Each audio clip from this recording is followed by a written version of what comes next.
On Podcast Network, your team every day.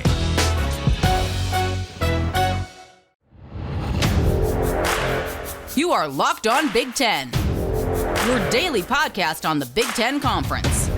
Part of the Locked On Podcast Network, your team every day.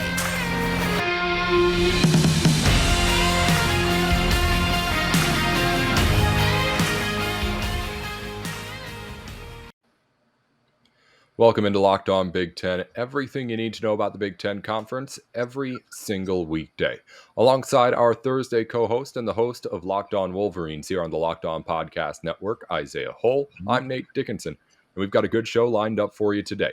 Our Michigan football preview coming up with our Michigan football expert, Isaiah. We did Wisconsin yesterday with Asher Lowe and the Locked On Badgers podcast.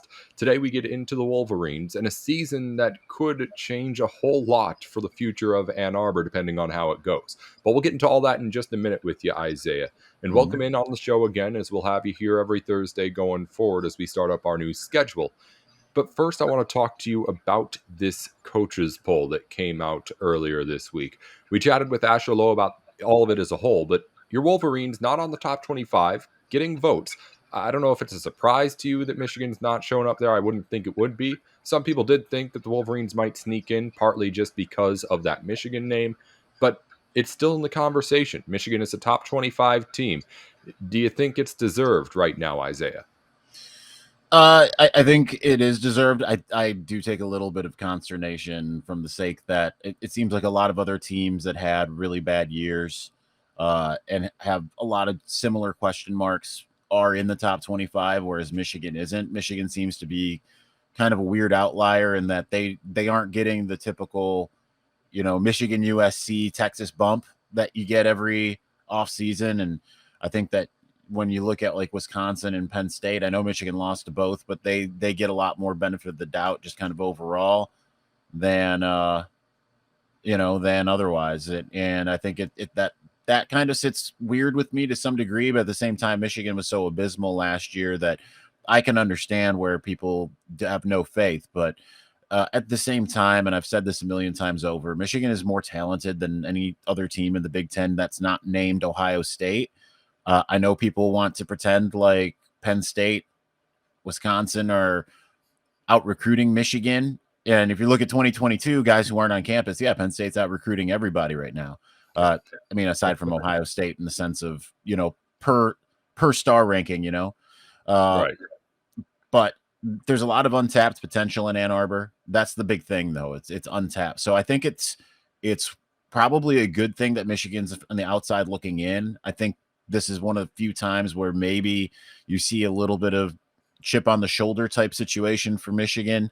So I feel like they believe within the confines of Schembechler Hall that they're a lot better than what people are believing. I know they definitely believe that they're significantly better than what they showed a year ago.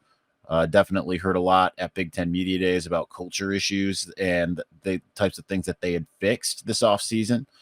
So I think that I think it's probably a good situation for them to have to earn it for once, because Michigan does tend to be overrated going into it every year. It's kind of a catch-22, right? For a school like Michigan, and in that they have this cachet. People expect them to be really, really good on a yearly basis, and if they aren't what the preseason projections are, fans particularly get really mad because they're not living up to the hype, so to speak. I think now they have to earn it every step of the way, and they have some incrementals across the schedule from week 2, hosting Washington, week 5 going to Wisconsin, third to last week going to Penn State, and finishing off with Ohio State. So whatever they get, they're going to earn. And I think that that's probably a better place for them to be as far as internally in the program. But at the same time, I think that they maybe deserve a little bit more respect, because I think a lot of people are looking at 2020 and saying, well, let's not count that for most teams. But for Michigan, it seems to be this idea of, well, this is just who they are, so we'll just go ahead and act accordingly. Kind of the worst of both worlds to start off a season, right? You're not in the top 25, but there's no doubt that those expectations in Ann Arbor are to have a top 25 season. So kind of be winning football games. A tough spot for Harbaugh to be in. But again, that's part of the duty of being Michigan football coach. And that untapped talent is, as you mentioned, something that I'm sure we're going to talk a whole lot about as we get into this preview with the Wolverines here today. Isaiah, you think any more love coming for Michigan with everything that we've already discussed about the Wolverines in the media poll next week? Probably not. I'd imagine it's going to be about the same. I know that Michigan's AP writer, he had already tweeted out that he didn't vote for Michigan, which, again, I think that makes sense. I think where Michigan sat and the others receiving votes, I think they were either 32nd or 33rd. I think that's probably appropriate. But yeah, I don't expect there to be much of a difference. And again, it's a weird catch-22 where I feel like it probably should be around 25, but at the same time, they probably don't deserve it either. Mm-hmm. Yeah, and we'll talk about, again, all of why that is here on the show. Again, Northwestern actually was the first team out. I don't think we've mentioned that on the show, of that top 25. And as you mentioned, Michigan around 32, 33 in that area. And just to go back to that point you made about that Penn State recruiting class, they're at what, like 23, 24 players already? So there's a bit of a regression to the mean that has to happen there, in case you didn't know the context of what he was saying. But yes, right now, Penn State does have the number one recruiting class in the class of 2022. Isaiah, before we get into this break here and switch over to Michigan football, what did you think about the rest of how this top 25 turned out in the Big Ten? Ohio State's, of course, where it's going to be, but not any more Big Ten teams until all the way down at 15. That was a bit of a surprise to me, at least. What were your takeaways there as you look down the list? I think it's appropriate. I don't think, and I think that Iowa should be ranked higher than a lot of the other schools, because Penn State and Wisconsin, I think there's a lot of big question marks there. And I know that I do the same thing with 2020, where you have to take it into account, but you also have to say that doesn't matter that much. But kind of based off of that, Wisconsin and Penn State had pretty abysmal showings as well. Both of them looked like some of the middling, if not worst, teams in the Big Ten. Whereas a team like Iowa returns a lot of its personnel and looked really, really good. Might have been playing among the best football in the conference by the end of the season. Lord knows that I expected them to shellac Michigan if they would have played in that crossover game. So I think that they deserve to be a bit higher. Refresh my memory, the one I'm missing right now. Indiana was at 17, one spot above Iowa. Indiana, I feel, is another deserving team, but we'll see if they can do it again. I think that's the big thing for the Hoosiers. I mean, they kind of came out of nowhere last year, and now they're going to have a target on their backs. They do return a stunning amount of personnel, particularly you look at offense and Michael Penix Jr. and Ty Freifogel. Lots of guys on defense that are just studs, Tiawan Mullen. So I think that there's a lot of potential in Bloomington, but they're not going to catch anyone by surprise anymore, and they've always played teams tough. They just kind of learned how to finish. So we'll see if that same thing is able to recur in 2021. I have a feeling that they're going to take a step backwards just because they're going to get everybody's A game. I don't think that was necessarily the case before. I think that they're not going to catch Ohio State, who I know Ohio State beat them by a touchdown, but they're not going to catch Ohio State by surprise. They're not going to catch Penn State or Michigan by surprise. Will they take one of those games against one of the big teams? I certainly think it's possible. I don't necessarily know if it's probable, though. Yeah, well, there's that big pack of Big Ten teams right there in 15 through 20. They're all going to have the chance to play their way into separating themselves out of that pack. But all I know right now is that it's going to be a whole lot of fun to watch, and that we've got a whole lot of time to talk about all of that. Right now, we're going into the Michigan Wolverines, breaking down the season with Isaiah in just a moment. Isaiah, before we get into our first break, what's the biggest thing that you think people are, looking at with Michigan and saying this is like the make or break for Michigan football this season? Are you talking schedule-wise or just things in general? I guess I'm talking personnel-wise, like what needs to go right, what needs to be better than last year for Michigan football to be back where it wants to be. It was like the biggest thing, of course, we'll talk a lot. Obviously, it's quarterback. I mean, sure. That's where Michigan had failed miserably last year. Joe Milton looked incredible to start out the year, and then he started to regress as games went on. Cate McNamara gave Michigan a spark and is the reason why they didn't lose against Rutgers. So I think that's the big thing is you need a quarterback, at least above average quarterback play. And as much as people want to in Ann Arbor and around Metro Detroit want to act like some of the guys who've come through Ann Arbor haven't been that good, like Shea Patterson, Wilton Spate. Honestly, those guys were still gamers. They still got a lot of wins. They need at least that level of quarterback play in order to be able to rebound in any fashion. Because if you go out there and you have nobody, pretty much like it looked for a little bit of last year, you're going to find yourself struggling to even make a bowl game. So they absolutely need a quarterback to step up. And I think that they'll have one because, I mean, they've got a pretty good stable right now between Cate McNamara, Alan Bowman, and former 5-star J.J. McCarthy.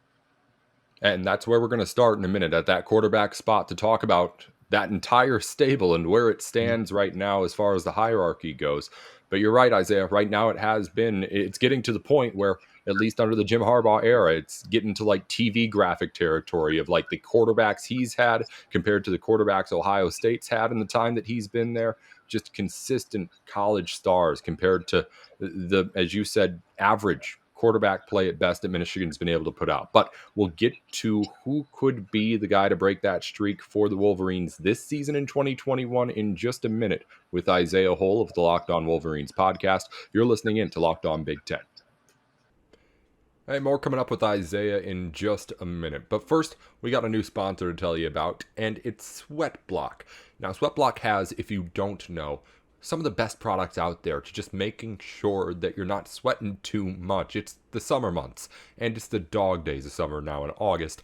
But Sweatblock has you covered. If you have that one shirt that you tried on at the store, it fit perfectly, you looked great, perfect shirt for you, but then you go out in that hot weather for the first time in it, and it just absolutely gets drenched in sweat. Some people sweat a lot, but some clothes just aren't meant to take any sort of sweat, really, it seems. So if you end up having one of those shirts that just you seem to sweat through every time, or if you do just seem to sweat more than normal people, you can try out the Sweatblock wipes to see if it will work for you. And if it doesn't, they'll get your money back.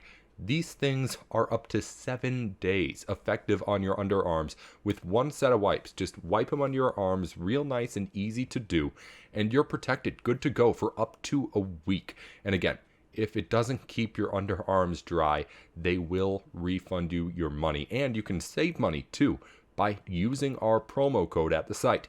Go to sweatblock.com and use the promo code LOCKEDON for 20% off your order. That's 20% off at sweatblock.com with the promo code LOCKEDON. That's locked on, the promo code. Go try them out. You're going to come back for more. This stuff really, really does work. Welcome back into Locked On Big Ten. Everything you need to know about the Big Ten Conference every single weekday. Alongside our Thursday co-host and the host of Locked On Wolverines, Isaiah Hull, I'm Nate Dickinson.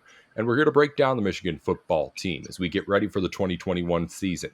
Isaiah, you're our expert on Michigan football. You said before we got into this here, quarterback's the most important position for this team this season. It's not a hard thing to decipher that. It's the most important position in pretty much all of football for all teams. But Michigan has some foundation built around an uncertain quarterback spot right now. As you mentioned, there's a stable of guys there. But Cate McNamara, at least at the moment, is at the head of that pack. How do you feel about where he's at right now and where the fan base is at with him? Because, again, there's a lot of different guys that people could be pulling for and calling for if he starts to struggle. I think that the fan base is somewhat behind Cade for the moment, but that's just kind of how things go when someone is at that position and unproven in Ann Arbor. The starting quarterback tends to be one of the more unpopular positions at Michigan and has been that way for decades, with the exception of probably Denard Robinson. I think he's the only time that I can recall. Chad Henne as well, but those are the only times I can recall people really galvanized behind the starting quarterback. Whereas I feel like generally, like you look at Shea Patterson, people wanted Dylan McCaffrey. You look at Wilton Spate, people wanted John O'Corn, and then they wanted Brandon Peters. Jake Rudock, I mean, I think that was everyone kind of expected that just to be a good stopgap, and it was what it was. I mean, even with Devin Gardner, people wanted Shane Morris. So it's always kind of the next guy up. Right now, people are excited about Cade. And obviously people are really excited about JJ McCarthy. I think the real crux here, the wild card, is Alan Bowman. He enters with easily the most experience of anybody, having started at Texas Tech for really just about 3 years, except for he kept on having injury issues, which kept on taking him off the field, but easily the most accomplished quarterback that is in Ann Arbor. So he, I think, is something of a wild card. He just arrived on campus and he's, learning the playbook, going through fall camp. And Cate McNamara did enter the starter, and he does have a couple years of experience. He knows Josh Gaddis's playbook. He knows what is expected. And I think he brings leadership where we kind of haven't seen in Ann Arbor. And yesterday we spoke to a couple different players, and Ronnie Bell was talking about, the wide receiver was talking about how Cate has always kind of acted like he was a starter, had that type of leadership. You'd never know that he was third string when he arrived in 2019, saying that he just exuded leadership in a way that he hadn't really seen. I think that's really something important because Michigan hasn't really had a quarterback that's had that type of mentality in quite some time. Really, the quarterbacks that they've had come through have just kind of been another part of the team, and really you want that quarterback to be that fiery leader, and it seems like Cate McNamara has that in spades. The question is he able to get it done, as far as being able to go out on the field and actually make plays? I think it helps him a lot this year, where it would have helped Joe Milton last year if he would have been able to go through this, but by having a non-conference schedule, by having a little bit of a ramp up, Joe Milton was able to prepare for Minnesota, did a really good job with that. But then when you got to the week-to-week basis and you're just preparing on, for the next team within a week, you started seeing some deficiencies as you kind of went forward. Cade will have that little nice ramp up if he ends up being the starter, whoever ends up being the quarterback, assuming that they start game one and are able to continue to, have that stranglehold of the position. I think that'll really help.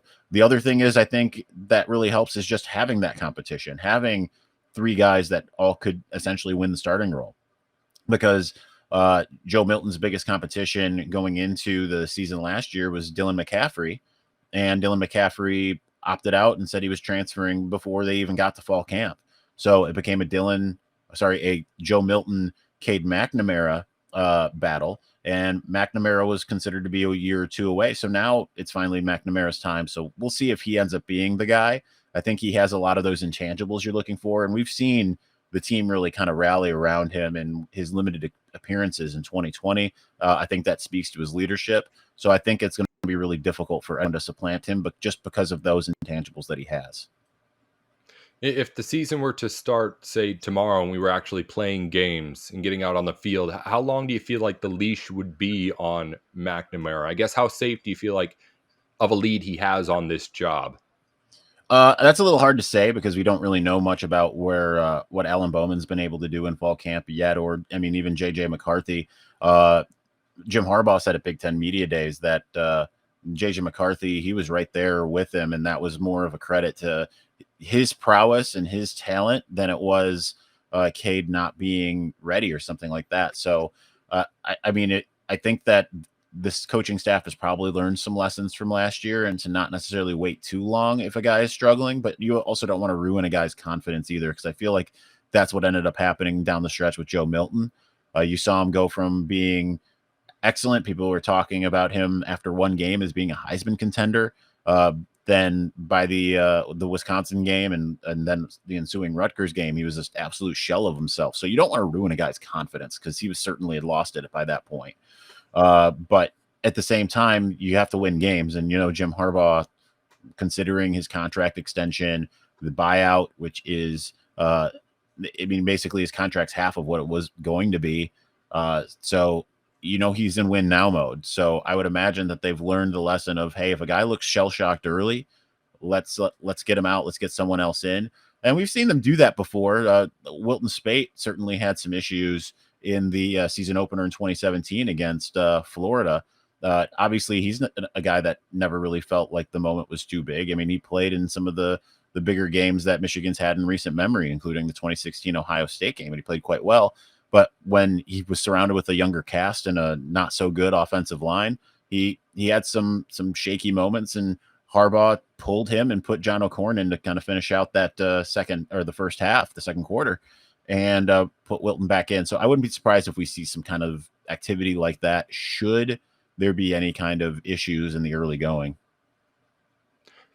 Isaiah Holt of the Locked On Wolverines podcast joining us here on a Thursday on Locked On Big Ten. With McNamara at least under center right now, and who knows what happens as the season goes on throughout at quarterback, it's at least good for Michigan to know that there is some stability like around that position on offense right now. And there's a whole lot of places that we could start talk about, like the returning offensive linemen, the weapons that are going to be there that weren't there before. I guess I want to ask you, really, what are you most excited about around the pieces that are going to be around whoever is playing quarterback for this team? Well, you kind of named it right there. The offensive line is a place that I'm kind of excited. They had some up and down moments last year, but and a lot of that was due to injuries. When you think about it, they had their starting five at the beginning of the year. By the end of the year, two of those guys playing. And so you saw a lot of different guys get starting experience, and a lot of them looked really good. You look at Carson Barnhart, Trevor Keegan, Zack Zinter, and there's a lot of guys that they really have about 8 players that could start right now or have starting experience, and they only have 5 positions. And some guys had like a really good camp, like Chuck Filiaga, by all accounts, had the best spring ball he's ever had, and maybe one of the best spring balls of anybody on the team. And yet he looks like he's probably not going to start, and he's a 5th-year senior, a former 4-star. So I think that speaks really well to the amount of talent that they have on that offensive line. And I mentioned Zack Zinter. Josh Gaddis just said last week he might be the best offensive player they have on the team, period. And he's a true sophomore. So I think that I think that bodes really well. They said that he's a guy that they haven't really had. He's big, strong, fast. He's everything that you're looking for. He's an absolute mauler. So I think that's the position that I'm most excited for. But right behind it is the running back position, because I wouldn't really take anyone else's running backs room over Michigan. And I know that a lot of people would probably be screaming Ohio State, given the talent that they tend to have on a yearly basis. But I think Michigan has a really good situation with Hassan Haskins, who really has had 2 really good years. I know last year didn't look like it because Michigan didn't really hand him the ball that often. The offense was constantly behind and down in distance, and also in the score throughout the entire year. So running the ball kind of became an afterthought pretty early on. However, you've got him. You've got Blake Corum, who looked really good as a true freshman in the limited spurts. And the guy I'm most excited for is 5-star Donovan Edwards, who I've seen play in high school for the last several years.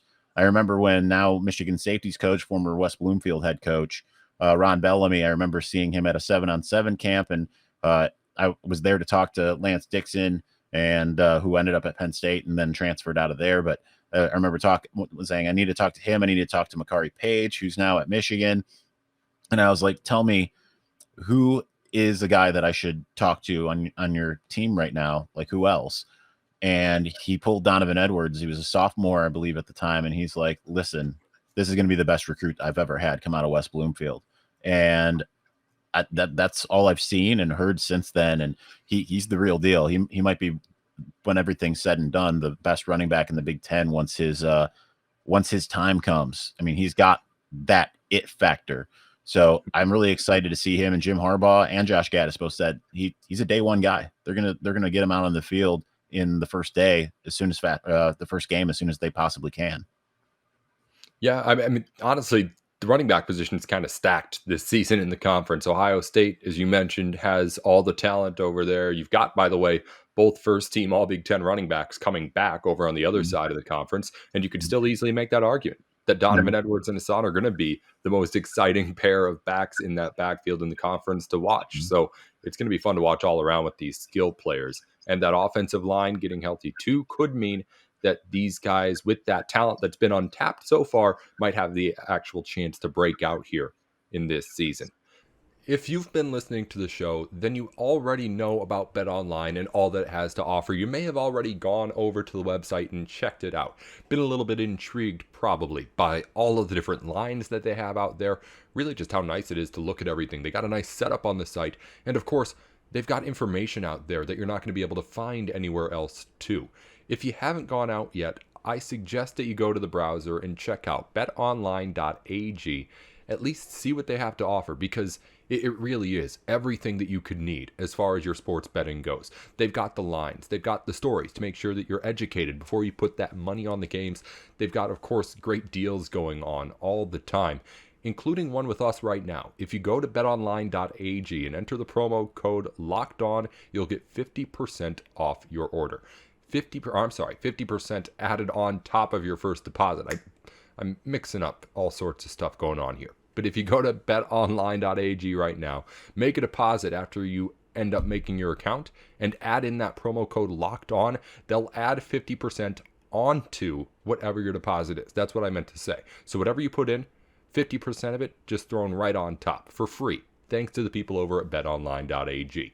It's a really great deal that you want to at least check out and see if it's something you're going to like, because if you're a sports bettor, I promise you're going to like betonline.ag. Before we get back with Isaiah on the show, Rock Auto is the place to go for all of your car parts needs. Right now the weather's nice out. You're not thinking about anything going on in those winter months so far away, but as it turns out, December's only 3.5-4 months away now. The new year is right around the corner, and before you know it, especially in Big Ten country, it's going to be winter. And that's not when you want anything going wrong in your car, for sure. Don't get stuck in the snow. It's miserable out there trying to pull your car out if you get stuck, and of course it can be dangerous too. So make sure that your car is up to date and ready to go at rockauto.com. If there's anything that you need repaired, upgraded, whatever, Rock Auto can get the right part for you at the right price. They cut out that middleman, so you get it straight to your door from your couch at a better price than what you'll get at the dealership or the parts store or wherever else you may go. It's rockauto.com. And if you end up using the service, make sure you let them know that you heard from us about them. It's locked on in their little "How did you hear about us" box there. Let's get back to the show and Isaiah here to wrap things up. Now, I want to talk other side of the ball with you, Isaiah, because giving up 30-plus points per game last season isn't great for any sort of college football team. How much better can this Michigan defense get this year? Significantly. And there's multiple reasons why. And anyone who's listening to me on the Locked On Wolverines podcast has heard for over a year and a half, probably even a little bit longer, that, and this is not something I wanted to put in writing, but Don Brown's defense had gotten insanely predictable, particularly the play calling. There are reasons behind that. I won't get into them here. You can scour the Locked On Wolverines archives to figure out where it is. But it was extremely predictable, and you could really see that this past year. Because in previous years, I mean, that's one of the big reasons I was told from some behind the scenes sources that Ohio State, like in 2018 particularly, after Michigan's defense was ravaging everybody, looking like the best defense in the country, then they go up against Ohio State and just got shredded. Why is that? Well, part of it is because Ohio State knew what was coming and have the athletes to really, really damage a defense, especially if they have a pretty good idea of where the defenders are going to be. Now you have a situation, now that he's gone, because like I said, last year, if you knew that was what was happening, you could sit there and watch, and you could see just about every team, not every team, but just about every team had a pretty good beat on what the defense was going to do. Now you've got still a lot of those really good players. Bruce Feldman just talked about Aiden Hutchinson on the Pro Football Focus podcast being an All-American type guy, but they're going to move him around a lot. Mike Mcdonald comes from the Ravens, who's got one of the best defenses in the nation at any level, and has for very, very long time. He's going to move these guys around. He's going to keep offenses on their toes. That's one of the great things we heard about from the offensive guys yesterday. And when we had our press conference was, hey, we don't know what's coming from the defense. We have to actually game plan for our fall camp. Whereas before, we kind of knew what we were going to be seeing and what to expect, but you never know where guys are going to be and what they're going to be doing, because Mike Mcdonald's whole philosophy is to keep an offense off kilter, not just off kilter in the sense of we're going to have our defensive ends. They're going to be able to get around your offensive tackles and be able to get pressure. It's a little bit different. They're still going to do that, but what they're also going to do is just constantly change the formations, constantly change where different guys are on the field, and really keep offenses guessing. You can see a lot of mixes between man and zone coverage. And a lot of those guys that we saw last year were unheralded. They were guys who were getting really their first taste of being on defense. It looked really good for one game again against Minnesota. But it still had there were still a lot of question marks coming out of that game, but it still looked pretty good against what was expected to be a prolific offense. And then it kind of fell off. So now at least you have unpredictability plus talent. Yes, that talent is untapped, but at the same time, a lot of people nationally act like this is a defense that's just full of 2.5, 3-star type talent. No, it's still 4-star talent. They have 2 5-stars on defense that'll be starting. And that doesn't even include a guy like Aiden Hutchinson, who's pretty much a lock to be a first-round draft pick. There's certainly questions in the secondary, but I'm not that. I feel better about the secondary than I think a lot of people, because you've got 2 returning safeties. One of them was a 5-star. You had one guy that, ended up being pretty good by the end of the year in Jamon Green. And so I think the question is more so, how are those linebackers going to fare? You're dropping the defensive ends out to the outside. They're outside linebackers now. And so you really have to worry about Josh Ross and Michael Barrett. We'll see how they do. Well, I guess that's a good place to try and wrap this thing up, Isaiah. As Isaiah Hole joins us with Locked On Wolverines here on the Locked On Big Ten podcast. It's something that we talked about earlier, but haven't brought up as we've gone through these individual players. The fact that Michigan has all sorts of talent, always does, untapped talent all over the place. But so far, Harbaugh has not been able to tap into all of that talent to the extent that Michigan fans want and need him to be able to keep his job. I guess the question is, what's the elevator pitch? If you're the optimist, even if you don't believe it yourself, what's the elevator pitch for other people who are pessimists as to why it's going to be different this year for the Wolverines?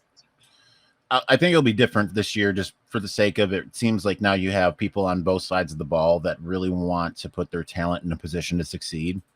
It's more player driven than it is scheme driven. And I think that is a big change. I think we saw a little bit of that in the offense in 2019. For this team, go ahead. I think we saw a bit of it in 2019, but we didn't really get to see it last year just because they were behind the chains and really just trying to even the score. But defensively, under Don Brown, you start hearing a lot of reports out of NFL camps of how like a guy like Kwity Paye is better suited to a different position. And he's a first-round draft pick, and he's an absolute athletic freak. So I think that you realize that there were a lot of limitations on what certain guys could do based on what the scheme was previously. So now I think both sides of the ball have the ability to complement each other as long as they can all get kind of on the same page, learn what schematic things they need to know. But you hear guys like Josh Ross talk at Big Ten Media Days about how he's able to play more of the game that he's suited to play due to his talents. That I don't think that we saw that last year. So I think that would be a big reason why you'll see a big rebound. But by big rebound, I'm not talking necessarily 10 wins, but I think you'll at least see a respectable Michigan team, at least on par with what we saw in 2019 again this year. If they can just get it to start to click that there's going to be fireworks there. So I'll ask you then now, Isaiah, you mentioned not 10 wins necessarily. What are the expectations for a successful season for Michigan, at least in your head, whether that's certain wins over certain teams? What would you say? I'd say 8-4 and at least one win over one of the teams that they're maybe not expected to. And I would count Washington in that, even though right now Michigan is favored to beat Washington. But I think that 8 wins and one of those 4 games between Washington, Wisconsin, Penn State, and Ohio State, I think that would be a success this season. I'd really like to see one of those road games, either Wisconsin or Penn State, get a win there. I think that really changes the dynamic. But nonetheless, I think 8-4 is probably a likely spot for Michigan to finish. Isaiah Hole with the Locked On Wolverines podcast, airing every single weekday, just like we do it over here at the Locked On Big Ten show. So if you need more out of Ann Arbor, be sure to subscribe to his show. Isaiah, before we let you go, where else can people find you? At Isaiah Hole on any social media platform of your choosing, TikTok, even Pinterest. I don't post on Pinterest, so don't be excited to go there, or wolverineswire.usatoday.com.